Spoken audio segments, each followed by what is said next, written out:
Você sabia que existem alimentos que não apenas prejudicam seu corpo, mas também abrem portas espirituais para que o inimigo tome controle da sua vida? A Bíblia nos adverte claramente: todas as coisas me são lícitas, mas nem todas convêm. Todas as coisas me são lícitas, mas não me deixarei dominar por nenhuma. Coríntios 6:12. Este versículo não fala apenas de ações, mas de hábitos que, sem percebermos, nos escravizam. Hoje vamos mergulhar em um tema raramente abordado: como certos alimentos podem se tornar instrumentos de Satanás para nos enfraquecer espiritualmente. Vamos mostrar como identificar esses alimentos, entender seu impacto oculto e tomar decisões que honrem seu corpo como templo do Espírito Santo. É hora de despertar, de olhar além do sabor e descobrir o que está por trás do que você consome todos os dias. Você está pronto para entender o que Deus reservou para você? Desde o início dos tempos, o inimigo tem usado os mesmos métodos para desviar o povo de Deus: sedução, dúvida e desejo. E embora pensemos que suas estratégias são sempre grandiosas e evidentes, a verdade é que muitas vezes elas operam no cotidiano, no que parece inofensivo, no que acreditamos não ter nenhuma implicação espiritual. E se eu te dissesse que o que você come, aquilo que você coloca no seu corpo diariamente, pode ser uma ferramenta que Satanás usa para te enfraquecer, confundir seu discernimento e escravizar sua vontade? As Escrituras nos ensinam que o corpo não é apenas matéria, ele é templo do Espírito Santo. Em Coríntios 6:19, somos lembrados: acaso não sabem que o corpo de vocês é templo do Espírito Santo, que está em vocês, que receberam de Deus? Vocês não pertencem a si mesmos. Essa afirmação vai muito além de uma doutrina sobre saúde, é uma verdade espiritual profunda, que nos confronta com a realidade de que tudo o que fazemos com nosso corpo, incluindo o que comemos, tem consequências eternas. O problema não é simplesmente o alimento, mas o vínculo invisível que pode ser criado entre uma necessidade física e uma opressão espiritual. Ao longo da Bíblia, vemos como o inimigo manipula o material para alcançar efeitos espirituais. Foi com o fruto que ele seduziu Eva. Não foi uma espada, não foi uma ameaça direta, foi algo aparentemente natural, desejável aos olhos e bom para comer. Gênesis 3, versículo 6 diz: quando a mulher viu que a árvore era boa para se comer, agradável aos olhos e desejável para dar entendimento, tomou do seu fruto e comeu. Desde aquele momento, a humanidade aprendeu que o alimento não é apenas sustento. Ele também pode ser um instrumento de queda. E continua sendo hoje, quando Satanás usa comida não apenas para destruir corpos, mas para nublar a alma, adormecer o espírito e, acima de tudo, afastar o crente do controle de Deus. Quando analisamos o que acontece no mundo moderno, é evidente que vivemos sob um bombardeio constante de mensagens que exaltam o prazer imediato. Nos ensinam a comer por ansiedade, por impulso, por hábito. Não comemos para viver. Vivemos para comer. E no meio dessa desordem se esconde uma armadilha espiritual, sutil, mas perigosa. Muitos não compreendem que o apetite mal direcionado é um dos meios mais antigos e eficazes que o inimigo tem usado para romper a comunhão entre Deus e o homem. Em Filipenses 3, versículo 19, Paulo adverte com lágrimas nos olhos: pois muitos andam por aí, dos quais muitas vezes falei, e agora falo chorando, que são inimigos da cruz de Cristo. O destino deles é a perdição. O Deus deles é o ventre, e a glória deles está na sua vergonha. Eles só pensam nas coisas terrenas. Este trecho não se refere a pessoas afastadas da fé, mas àqueles que, tendo conhecido a verdade, acabaram servindo aos seus impulsos, em vez de se submeterem à direção do Espírito. O problema com esses hábitos, aparentemente pequenos, é que eles abrem portas. Você começa comendo por ansiedade e termina justificando a falta de domínio próprio em outras áreas. Perde clareza espiritual. Deixa de discernir a voz de Deus e, sem perceber, se torna cada vez mais fraco diante das tentações. É uma progressão lenta, mas eficaz. Como o povo de Israel no deserto, que após ser liberto por mão poderosa, começou a reclamar da comida. Em Números 11, versículo 4 está registrado: o povo estrangeiro que se misturou com eles teve um desejo ardente. E os filhos de Israel também voltaram a chorar, dizendo: quem nos dará carne para comer? Lembramos-nos dos peixes que comíamos de graça no Egito, dos pepinos, dos melões, dos alhos porós, das cebolas e dos alhos. agora nossa alma está seca, pois nada vemos senão este maná. O impressionante desse trecho é que o povo desprezou o alimento divino, porque seu paladar havia sido formado na escravidão, seu apetite não havia sido redimido e por isso desejavam voltar ao Egito. Não foi a fome física que os prendeu, foi o desejo mal direcionado. Eles queriam o que conheciam, embora esse conhecimento viesse do lugar de sua opressão. Hoje acontece o mesmo. Há cristãos que foram libertos pelo sangue de Cristo, mas continuam presos a costumes alimentares que não apenas prejudicam sua saúde, mas os mantêm escravos no espírito. Não conseguem jejuar, porque seu corpo foi treinado para exigir satisfação imediata. Não conseguem ouvir a Deus com clareza, porque a névoa mental causada por seus hábitos obscureceu sua percepção. Não conseguem dizer não, porque perderam o controle sobre seu próprio corpo. E isso, espiritualmente falando, é uma forma de escravidão. Romanos 6, versículo 16 deixa claro: não sabem que quando se entregam a alguém para obedecê-lo como escravos, são escravos daquele a quem obedecem, seja do pecado para a morte, seja da obediência para a justiça. Esta mensagem não é sobre legalismo, não se trata de impor regras dietéticas ou substituir a graça por uma lista de proibições. É um chamado urgente para despertar espiritualmente, para ver com os olhos do espírito o que o mundo normalizou, porque por trás de muitos hábitos há fortalezas invisíveis. Há alimentos que não são apenas alimentos, são correntes disfarçadas. E você não saberá disso até começar a observar o que acontece em você cada vez que decide romper com um desses padrões. É difícil abandonar certo produto. Você sente ansiedade quando não o consome? Perde a paz se ele falta? Esses são sinais claros de que você não está no domínio, mas sob domínio. O inimigo conhece essa fraqueza. Por isso transformou a indústria alimentícia em um campo de batalha espiritual. Não é coincidência que muitos dos produtos que consumimos hoje sejam projetados para provocar dependência, alterar os químicos cerebrais e nos manter em um estado de dependência contínua, não apenas física, mas emocional e espiritual. Satanás não precisa usar uma possessão demoníaca quando pode te controlar com o simples hábito que você mesmo escolheu. Ele não precisa gritar no seu ouvido se pode atordoar sua alma com o rugido silencioso do excesso. E o mais alarmante é que muitos crentes não veem isso como um terreno espiritual, quando na verdade é. Em Provérbios 23, versículos 20 e 21, encontramos uma advertência clara: não estejas entre os bebedores de vinho, nem entre os comilões de carne, porque o beberrão e o comilão empobrecerão, e a sonolência os fará vestir trapos. Esse empobrecimento não é apenas financeiro, é espiritual. É um empobrecimento de visão, de sensibilidade, de poder espiritual. Jesus mesmo, antes de iniciar seu ministério, enfrentou essa batalha no deserto. O inimigo tentou primeiro com pão, não com fama,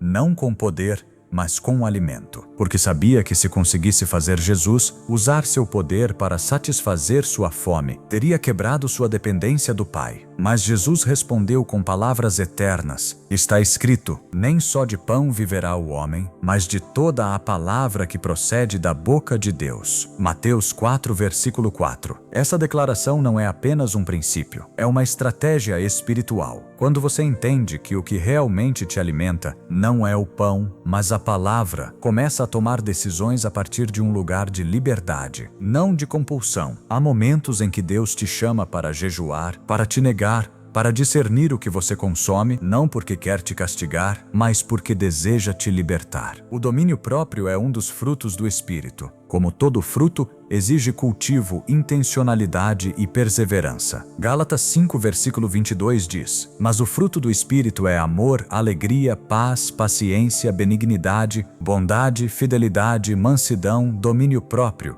Contra essas coisas não há lei. Quando você pratica o domínio sobre seu corpo, algo começa a mudar dentro de você. Seu discernimento se aguça, sua sensibilidade espiritual se eleva, sua mente se clareia, suas orações se intensificam. É como se um véu se rasgasse e você começa a ver com mais nitidez o que antes passava despercebido. Essa clareza é um presente de Deus, mas vem após o sacrifício. Muitas pessoas que começam a mudar seus hábitos alimentares relatam melhorias físicas, mas também espirituais. Sentem-se mais próximas de Deus, conseguem orar com maior concentração, têm sonhos mais claros, ouvem com mais facilidade a voz do Espírito. E não é mágica, é o fruto de uma obediência concreta. Em Isaías 58, Deus fala sobre o jejum que ele escolheu. Não é apenas se abster de comida, é romper julgos, liberar cargas, deixar de fazer o que não agrada a Deus. O versículo 6 resume: não é este o jejum que escolhi, soltar as cadeias da injustiça,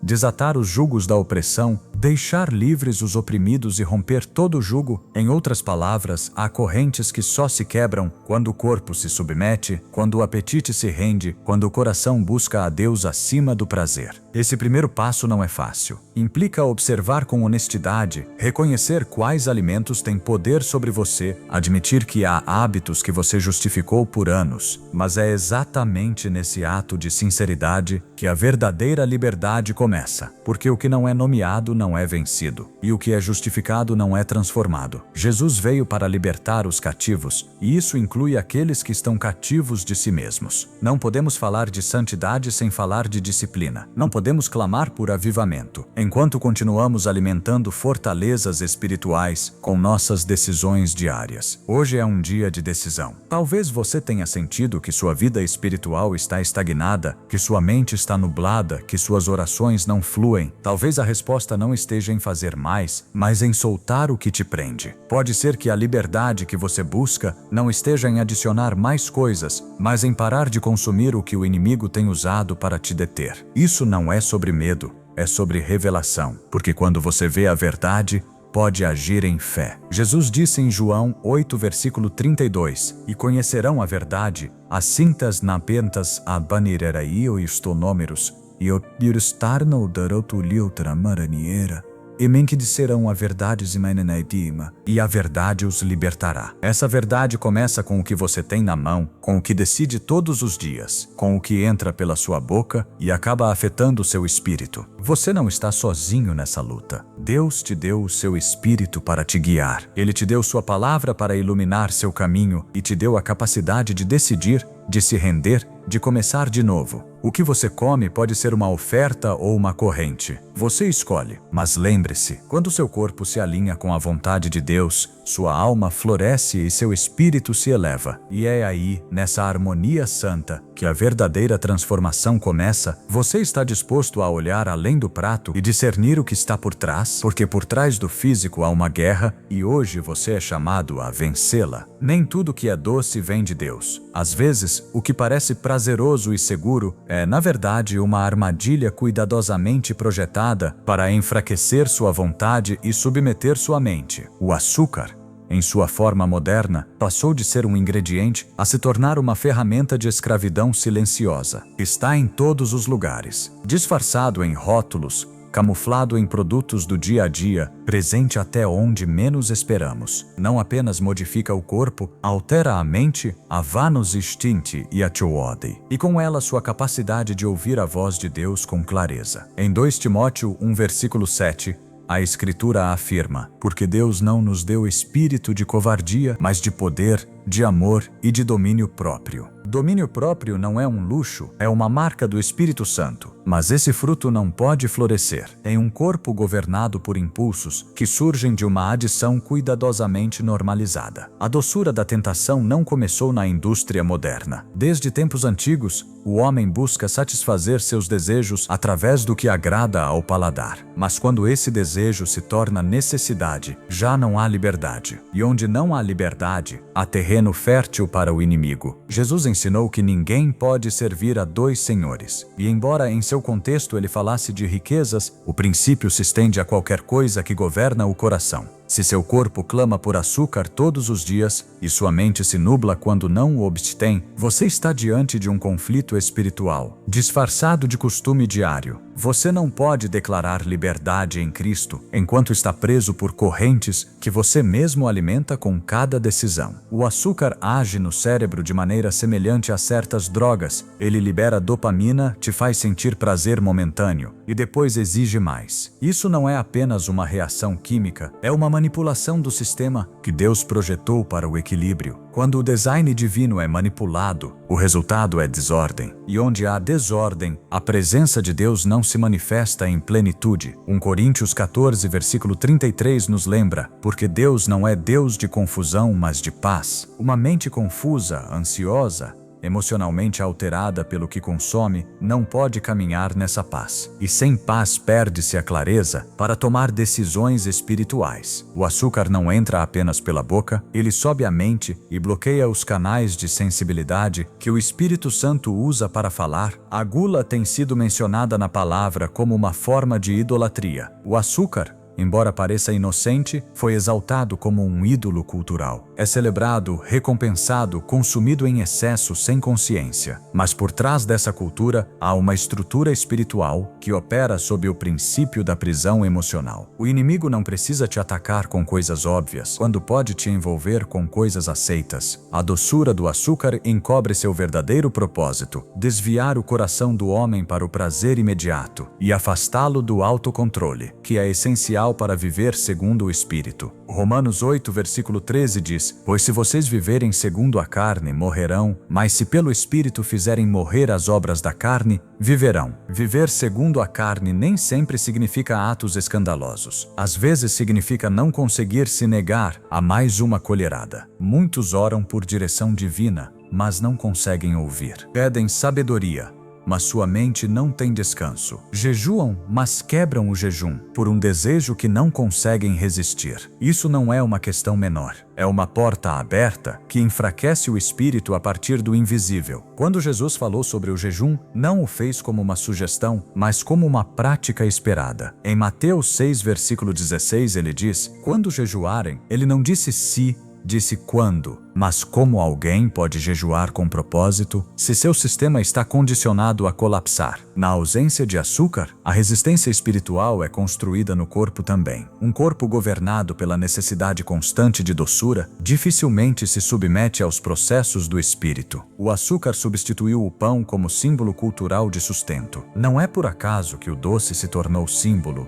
de celebração, consolo e recompensa. Mas o consolo deve vir do Espírito Santo. A recompensa vem de Deus. O açúcar usurpou esse lugar, por isso quando o corpo é privado desse estímulo, muitas pessoas experimentam sintomas de abstinência, que não são apenas físicos, são sintomas espirituais. Irritação, tristeza, confusão não é simplesmente falta de glicose, é a manifestação de uma prisão que criou raízes profundas. E toda raiz que não foi plantada pelo Pai deve ser arrancada. Mateus 15, versículo 13 expressa isso claramente: toda planta que meu Pai Celestial não plantou será arrancada. Nos tempos antigos, o povo de Deus era instruído sobre o que devia ou não comer, não como uma imposição arbitrária, mas como um ato de consagração. Hoje, embora não vivamos mais sob a lei mosaica, o princípio de santidade permanece válido. Deus continua chamando o seu povo a distinguir entre o que edifica e o que destrói. O corpo, como templo do Espírito, deve ser mantido em estado de alerta, de vigilância, não sob o controle de substâncias que entorpecem e embotam o julgamento. Em 1 Pedro 5, versículo 8, somos exortados: sede sóbrios e vigilantes, porque o vosso adversário, o diabo, anda em derredor como leão que ruge, procurando a quem possa devorar. A sobriedade espiritual também inclui a sobriedade física. Não se pode vigiar com eficácia se o corpo está submetido a um regime de dependência. O inimigo não age apenas no plano espiritual. Ele infiltra sistemas, hábitos, modelos culturais. A indústria do açúcar criou uma dependência global, que é reforçada por marketing emocional, manipulação informativa e acesso desenfreado. Não se trata de uma conspiração alimentar, mas de uma estratégia de distração espiritual. O que te controla te limita, e o que te limita impede. A força não sanava os alimentos de sobrevivência.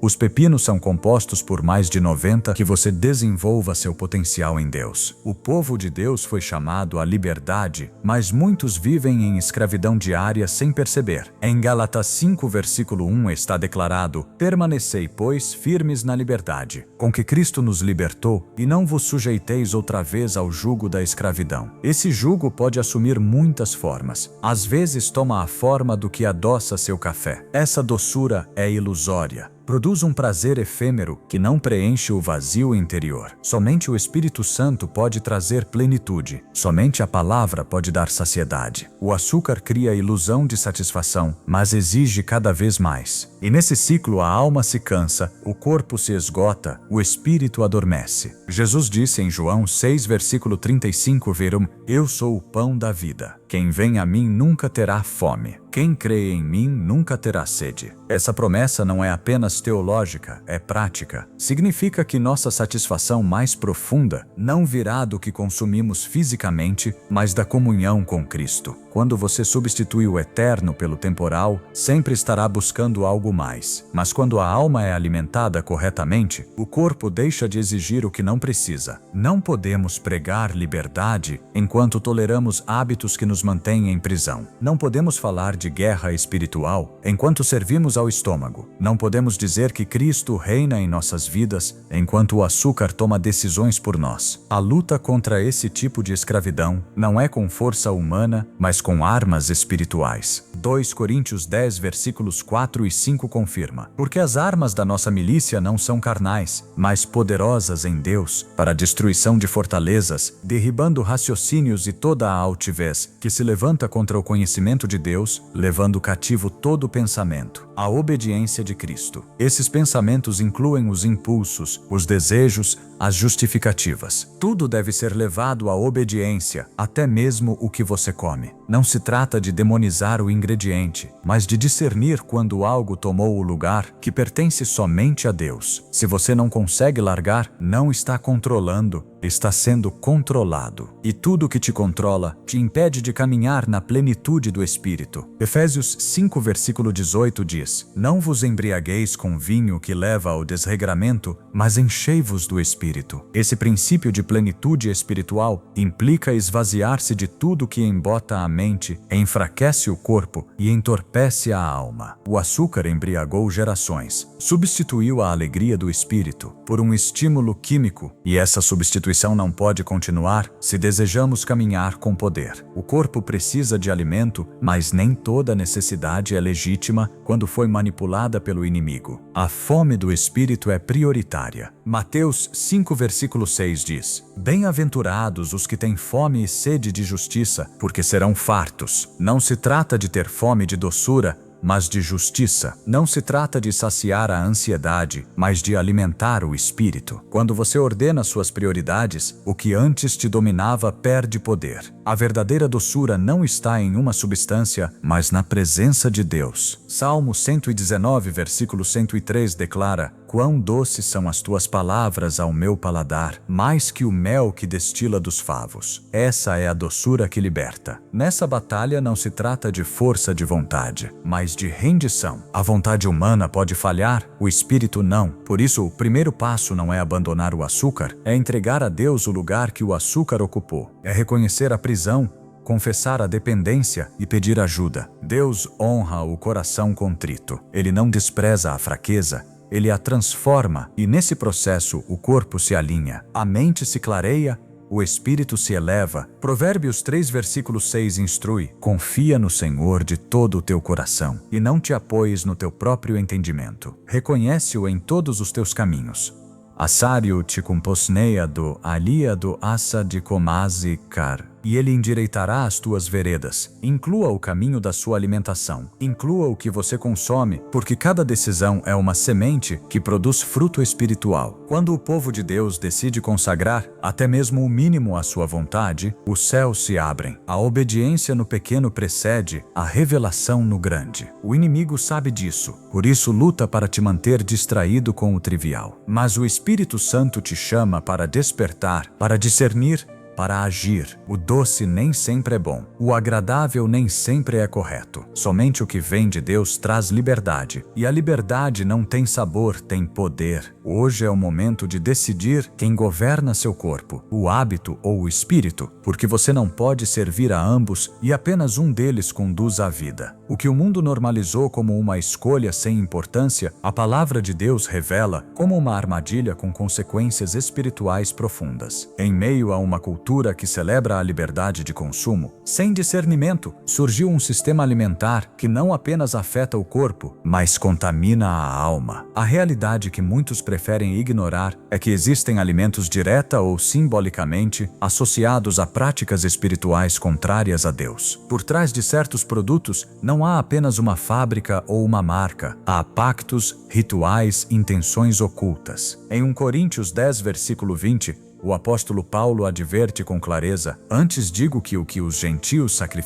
sacrificam a demônios e não a Deus, e não quero que vocês tenham comunhão com demônios. Essa advertência não foi dirigida a pagãos, mas a crentes que esqueceram que até mesmo o que se consome deve ser discernido espiritualmente. Quando a Escritura fala de carne sacrificada a ídolos, não o faz apenas de uma perspectiva cerimonial, mas de um princípio eterno. O que foi consagrado a outros deuses carrega uma influência espiritual. Esse princípio permanece válido. Não se trata do ato visível, mas do pano de fundo. Em muitas culturas, a produção de certos alimentos está impregnada de simbolismos religiosos, invocações e filosofias que se opõem diretamente à verdade de Cristo. Não é necessário participar ativamente desses ritos para estar em risco. Basta ignorar sua existência e consumir sem discernimento. O inimigo trabalha nas sombras, sabendo que a ignorância é um terreno fértil para a opressão. Oséias 4, versículo 6 diz com contundência: o meu povo está sendo destruído, porque lhe falta o conhecimento. Quando alguém consome algo que foi espiritualmente contaminado, mesmo que não perceba imediatamente, seu espírito pode ser afetado. Há alimentos que abrem portas porque foram oferecidos com intenções ocultas. Alguns produtos carregam símbolos, nomes ou slogans que glorificam outras entidades. Assaru Mashugu e 5 Mpasasados Massaro. E mesmo assim são recebidos com leviandade. O discernimento enfraqueceu, porque a fome por comodidade superou o desejo de santidade. Em 2 Coríntios 6, versículo 14, Paulo pergunta: que comunhão tem a luz com as trevas? Que harmonia entre Cristo e Belial? Que parte tem o crente com o incrédulo? E que acordo entre o templo de Deus e os ídolos? Esse chamado à separação não é fanatismo, é proteção. Deus não divide seu templo com nada impuro. Os alimentos que foram dedicados a práticas pagãs ou produzidos sob princípios espiritualmente impuros não representam apenas uma contaminação externa, são veículos de influência espiritual que podem interferir na clareza, na paz e na sensibilidade que o crente precisa para caminhar segundo o Espírito. No livro de Daniel,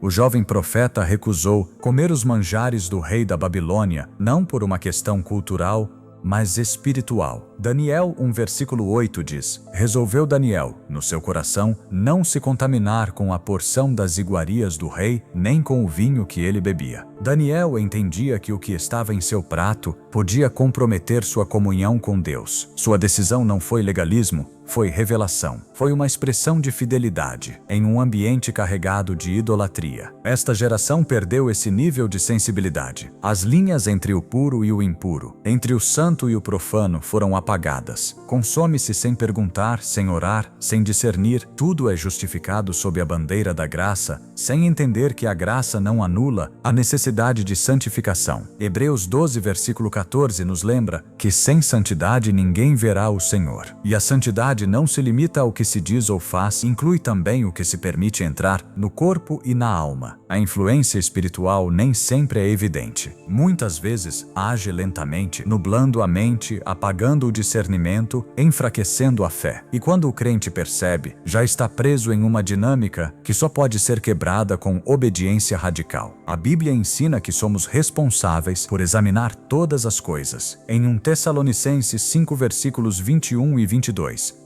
Paulo exorta: examinai tudo, retende o que é bom, abstende-vos de toda forma de mal. Essa exortação não se limita a doutrinas ou ensinamentos. Estende-se a tudo que interage com o crente. Vivemos em um tempo em que o mal se disfarça, de progresso, de tendência, de multiculturalismo. Mas o que Deus chama de profano não pode ser aceito como normal só porque é comum. A santidade continua sendo a norma, a separação continua sendo o chamado, e nessa separação está a proteção da alma. Deus não é alheio ao que acontece na terra. Ele vê cada detalhe, cada sistema, cada intenção e deu ao seu povo a capacidade de discernir se estiverem dispostos a buscar seu conselho. Em Provérbios 3, versículo 6, somos instruídos. Reconhece-o em todos os teus caminhos, e ele endireitará as tuas veredas. Isso inclui reconhecê-lo no que consumimos, no que aceitamos, no que levamos à nossa mesa. O inimigo sofisticou seus métodos, mas seu objetivo permanece o mesmo: infiltrar, contaminar, desviar. Ele não o faz com gritos ou espetáculos. Ele o faz com sutileza. Introduz conceitos espirituais disfarçados de tradição cultural. Usa palavras suaves para esconder intenções obscuras. Aproveita-se da indiferença e do descuido, mas a palavra de Deus nos equipa para ver além do visível. Quando o apóstolo Paulo abordou esse tema com a igreja em Corinto, ele o fez com uma clareza que não deixa espaço para ambiguidades. Em 1 Coríntios 10, versículo 21, ele afirma: não podeis beber o cálice do Senhor e o cálice dos demônios. Não podeis participar da mesa do Senhor e da mesa dos demônios. Essa declaração evidencia que nem todo alimento é neutro. Há mesas espirituais que se estendem no invisível, e quando o crente participa sem discernimento, ele se une a pactos que desconhece. Não basta orar pela comida se o coração não está disposto a obedecer ao que o Espírito revela. A oração deve ser acompanhada de obediência e vigilância. Caso contrário, torna-se um ritual vazio que não protege nem transforma. O chamado não é ao medo, mas à consciência. Deus não deseja que seu povo viva em paranoia, mas em sabedoria. E a sabedoria começa com o temor de Deus. Provérbios 9, versículo 10 diz: o temor do Senhor é o princípio da sabedoria, e o conhecimento do santo é inteligência. Esse temor não paralisa, desperta, não oprime, liberta, porque quando se teme a Deus, deixa-se de temer o engano. Quando se caminha na luz, as trevas não podem governar. E quando o crente entende que cada decisão tem um peso eterno, começa a viver com intenção, com pureza, com discernimento. O ato de se alimentar é mais que uma necessidade biológica, é uma expressão do que se honra, do que se permite, do que se aceita como parte de si mesmo. Por isso, o inimigo transformou essa área em um campo estratégico. Ele não precisa mudar sua doutrina, se pode infiltrar sua mesa. Não precisa alterar sua fé, se consegue adormecer seu discernimento. Mas Deus está chamando o seu povo a despertar, a examinar, a separar. Em Levítico 20, versículo 26. O Senhor declara: sereis santos para mim, porque eu, o Senhor, sou santo, e vos separei dos povos para serdes meus. Essa separação continua válida. Não é uma separação física, mas espiritual. Não é uma rejeição do mundo, mas um compromisso com a verdade. Há alimentos que não apenas nutrem o corpo, mas contaminam o espírito, não por sua composição química, mas por sua origem espiritual. O crente deve aprender a discernir além do evidente. Não se trata de cair em legalismos, ação te teer na cauchurer em legalismos, mas de abraçar uma vida de consagração, porque o que começa como uma decisão trivial pode se tornar um canal de influência que enfraquece lentamente a vida espiritual. E em tempos em que a batalha espiritual se intensifica, não há espaço para negligência. O apóstolo Pedro expressou isso com urgência em 1 Pedro 1, versículos 13 a 16. Portanto,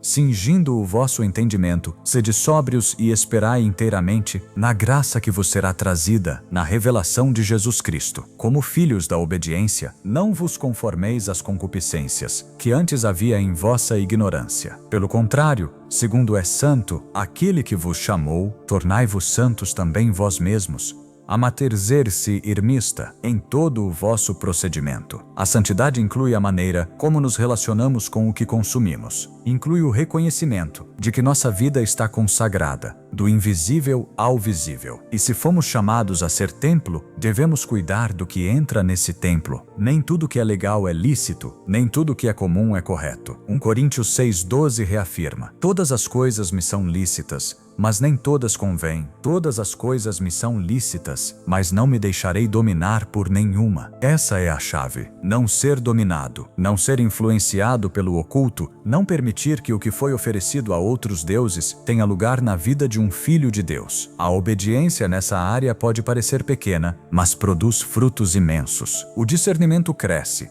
a clareza se multiplica, a sensibilidade ao espírito se aguça, porque Deus honra aqueles que o honram. E quando o crente decide render, até mesmo o que come as de eneado, está dizendo com sua vida: Tu governas tudo, Senhor. Nada está fora do teu senhorio. Essa rendição é a base da autoridade espiritual. Não se pode repreender o inimigo enquanto se participa de suas mesas. Não se pode caminhar em santidade enquanto se permite a contaminação disfarçada. Mas quando se escolhe a pureza, acessam-se níveis mais profundos de comunhão com Deus. O que está em jogo não é uma dieta, é a santidade, é a obediência, é a presença de Deus se manifestando com poder em cada área da vida. E essa manifestação começa quando se leva a sério o que o mundo trata com leviandade. O alimento é uma linguagem. Diz algo sobre quem governa, sobre o que se valoriza, sobre a quem se honra. E somente um é digno de receber essa honra. Seu nome é santo, seu nome é Cristo. E tudo o que se faz, até mesmo o que se come ou bebe, deve ser feito para a glória do seu nome. 1 Coríntios 10, versículo 31 afirma: Portanto, quer comais, quer bebais, ou façais qualquer outra coisa, fazei tudo para a glória de Deus. Há um pecado que raramente é pregado, que quase nunca é mencionado em conversas espirituais, mas que se infiltrou sorrateiramente na vida de muitos crentes. É discreto, mas constante. Esconde-se nos hábitos diários, no que parece inofensivo, no que todos fazem sem questionar. A gula não é apenas uma questão de quantidade, é um desordenamento da alma. É a expressão de um corpo que deixou de obedecer ao espírito. É a manifestação de um coração que aprendeu a preencher vazios com comida em vez de buscar a plenitude em Deus. Filipenses 3, versículo 19 define com clareza: o destino deles é a perdição. O Deus deles é o ventre e a glória deles está na sua vergonha. Eles só pensam nas coisas terrenas. Esse tipo de pecado foi normalizado por uma cultura que glorifica o excesso. Comemos mais do que o necessário, com mais frequência do que o necessário, por razões que não têm relação com o sustento. E nesse ciclo o espiritual se enfraquece. Não é por acaso que em muitos momentos bíblicos cruciais, a disciplina do jejum aparece como resposta ao caos interior. Porque onde o corpo governa, o espírito adormece. Onde a carne dirige, a comunhão se rompe. E quando o apetite se torna o mestre, a vontade já não responde ao Espírito Santo, mas ao desejo imediato. A gula é mais que um costume, é um sinal de que o domínio próprio foi cedido. Gálatas 5, versículo 22 aponta: o domínio próprio como um fruto do Espírito, não como uma qualidade natural. Não se trata apenas de força de vontade, mas de uma evidência tangível de que Deus está reinando dentro de você. Quando uma pessoa não consegue parar, ela não está sendo governada pelo Espírito, está sendo arrastada por um impulso que, embora disfarçado de necessidade biológica, tem raízes mais profundas. A Escritura não minimiza o pecado da gula. De fato, o coloca no mesmo nível de outros comportamentos que prejudicam a alma e apagam a voz de Deus na consciência do crente. No Antigo Testamento,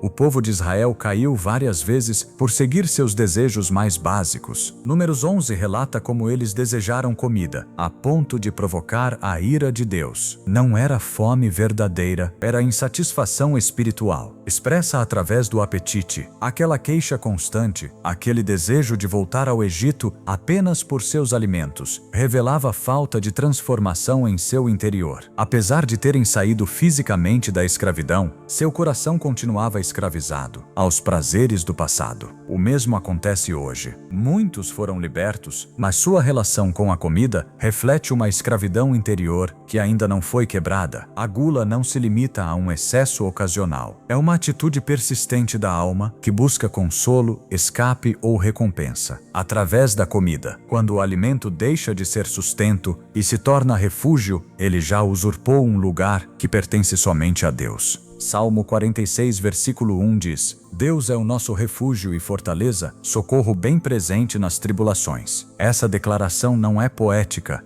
é uma direção clara. Quando em meio à ansiedade, à tristeza, ou à celebração, se recorre primeiro ao prato e não à presença, houve um deslocamento espiritual. Não se trata de condenar o ato de comer. Deus instituiu o alimento como parte de sua provisão. Em Gênesis, Ele dá ao homem os frutos da terra. No deserto proveu o maná. No ministério de Jesus, o pão é multiplicado e compartilhado. Mas em todos esses exemplos, o alimento nunca ocupou o centro. Era o meio, não o fim. Era a expressão de cuidado, não o objeto de adoração. Na gula, o criado se torna ídolo, e esse ídolo exige cada vez mais. Consome sem saciar, promete alívio, mas entrega peso. A relação desordenada com a comida afeta mais que o corpo. Ela entorpece a oração, enfraquece a disciplina, inibe o desejo de buscar a Deus. A pesadez do corpo se traduz em sonolência espiritual. Jesus mesmo advertiu sobre isso. Em Lucas 21, versículo 34, ele disse: Acautelai-vos por vós mesmos, para que nunca vos suceda que o vosso coração fique sobrecarregado com a gula,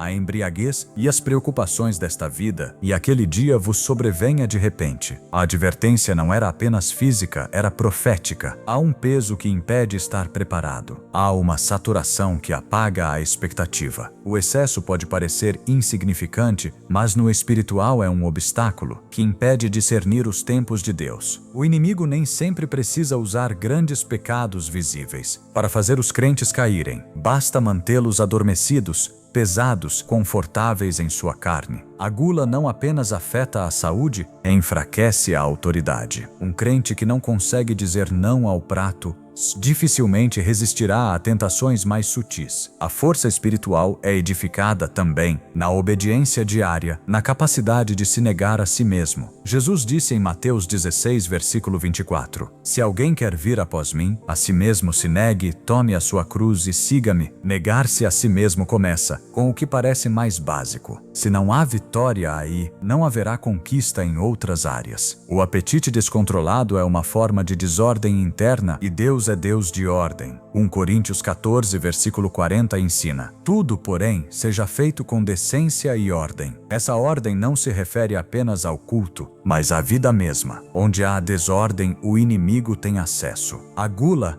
ao romper essa ordem, abre portas que afetam a saúde, a mente e a sensibilidade espiritual. Torna-se um ciclo. O excesso produz culpa. A culpa enfraquece a oração. A fraqueza espiritual leva a mais excesso. É um círculo vicioso que só pode ser quebrado com uma decisão consciente de render essa área a Deus. A transformação não ocorre por determinação humana. Não basta fazer dietas ou mudar rotinas. A raiz da gula está no coração, e somente o Espírito Santo pode operar nesse nível. Em Ezequiel 36, versículo 26, Deus promete: Dar-vos-ei coração novo, e porei dentro de vós espírito novo. Tirarei de vós o coração de pedra, e vos darei coração de carne. Esse novo coração tem novos desejos, novas prioridades, nova sensibilidade. Somente quando se recebe essa transformação interna, o apetite se submete ao governo do Espírito e deixa de ser um mestre cruel. Deus chama seus filhos a viverem com consciência, com domínio, com clareza, não para impor uma vida rígida, mas para proteger a comunhão. O pecado da gula se escondeu sob o disfarce da normalidade, mas a normalidade do mundo não é o padrão do reino. Romanos 12, versículo 2 declara: Não vos conformeis com este século, mas transformai-vos pela renovação da vossa mente, para que experimenteis qual seja a boa, agradável e perfeita vontade de Deus. Essa renovação inclui como você vê o corpo, como vive o alimento, como administra o desejo. O chamado é para voltar ao design original, um corpo governado pelo Espírito,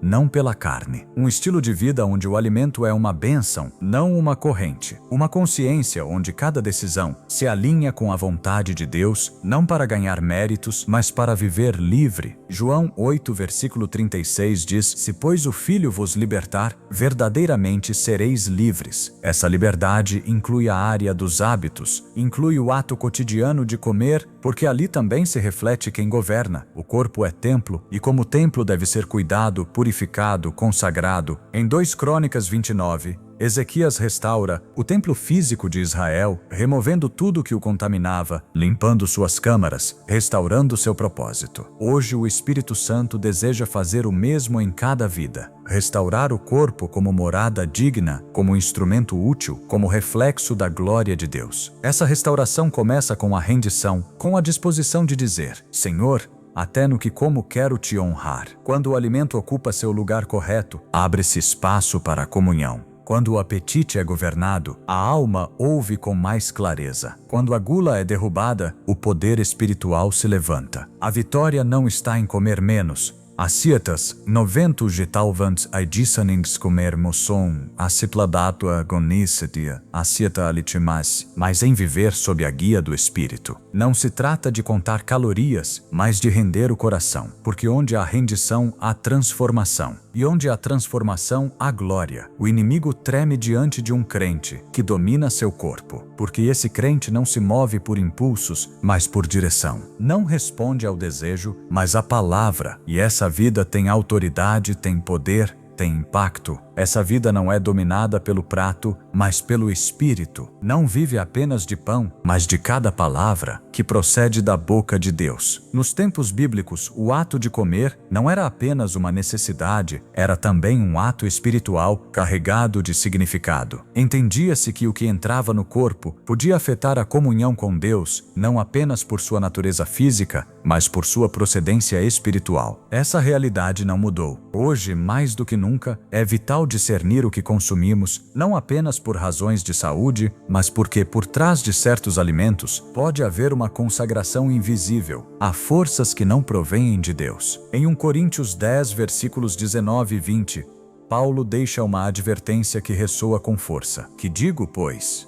Que o ídolo é alguma coisa, ou que o que é sacrificado ao ídolo é alguma coisa. Antes digo que o que os gentios sacrificam a demônios e não a Deus. E não quero que vocês tenham comunhão com demônios. Embora hoje não vejamos altares públicos onde se oferecem sacrifícios como na antiguidade, a consagração ainda está presente, disfarçada sob ritos modernos, nomes comerciais, símbolos culturais ou práticas religiosas importadas. Alguns alimentos, produtos ou marcas estão marcados por fundamentos espirituais contrários ao reino de Deus. E embora não participemos ativamente de sua elaboração, ao consumi-los sem discernimento, nos tornamos partícipes de seu propósito oculto. Essa participação não é visível ao olho natural, mas tem repercussões no espiritual. Trata-se de portas que se abrem, acessos que se cedem, comunhões que se estabelecem sem que a maioria perceba. Por isso Paulo acrescenta no versículo seguinte: não podeis beber o cálice do Senhor e o cálice dos demônios. Não podeis participar da mesa do Senhor e da mesa dos demônios. A mesa não é apenas um espaço físico, representa pacto, representa comunhão. O que se come em uma mesa espiritual estabelece um vínculo, define uma lealdade. E quando se participa sem consciência, perde-se a autoridade. O inimigo não precisa estabelecer contato direto, se consegue se infiltrar no ato cotidiano de se alimentar. Na antiguidade, o povo de Deus era constantemente advertido contra a contaminação ritual. Em muitos casos, essa advertência tinha a ver com alimentos que haviam sido oferecidos a ídolos ou preparados sob normas religiosas, alheias à lei de Deus. O princípio permanece válido. O que foi consagrado ao profano contamina o que é santo. A estratégia do adversário foi sofisticada. Ele já não busca impor a idolatria abertamente, mas normalizá-la sutilmente. Ele o faz através de produtos que se apresentam como inofensivos, mas que foram elaborados sob invocações, práticas culturais ocultas. Anokimi, cultas metrefutab, stenapanenku, ou fundamentos espirituais distorcidos. Embora muitos não percebam, seu efeito pode se manifestar em forma de confusão espiritual, perda de sensibilidade, sequidão na oração, ou interrupções na paz interior. Não se trata de superstição, mas de uma realidade espiritual que a palavra nos ensina a considerar. O chamado não é para viver com medo, mas com discernimento. Deus não deseja que caminhemos na ignorância, mas na sabedoria. Efésios 5, versículo 15 declara: O sapicenta beformi curta les canadores. Portanto, vede prudentemente como andais, não como nécios, mas como sábios, aproveitando bem o tempo, porque os dias são maus. Por isso não vos torneis insensatos, mas compreendei qual é a vontade do Senhor. Essa prudência também se aplica ao que consumimos, porque até mesmo o que parece cotidiano pode ter implicações eternas. O que entra no corpo afeta mais do que se imagina. E se o corpo é templo do Espírito Santo, tudo o que o toca deve ser examinado, rendido e purificado, sob a luz da verdade. Porque quem participa da mesa do Senhor não pode sentar-se, ainda que inconscientemente, em mesas alheias ao seu reino. O corpo que Deus te deu não é uma casualidade nem um acidente. É um design divino, criado com propósito, consagrado como templo e chamado a refletir a glória do Criador em cada uma de suas funções. A maneira como ele é cuidado, alimentado e governado é parte essencial da obediência espiritual. Não se pode buscar a plenitude da vida cristã enquanto o corpo permanece preso por hábitos que contradizem a vontade de Deus. A restauração começa com a rendição. Romanos 12, versículos 1 e 2 declara com clareza: Rogo-vos, pois, irmãos, pelas misericórdias de Deus, que apresenteis o vosso corpo por sacrifício vivo, santo e agradável a Deus, que é o vosso culto racional. Apresentar o corpo não significa apenas abster-se do pecado visível, mas também submeter cada aspecto físico à autoridade do Espírito. No cotidiano, onde se decide o que entra no corpo, reflete-se o que verdadeiramente governa a alma. É ali que começa o processo de restauração. Não é simplesmente deixar de consumir certos alimentos. É reconhecer que lugar eles ocuparam, se foram instrumentos de controle, se usurparam a função de consolo, se substituíram a paz do espírito por prazer momentâneo. Eles devem ser desalojados do trono que não lhes pertence. A liberdade não se manifesta na ausência de luta, mas na presença de domínio. E esse domínio não é humano,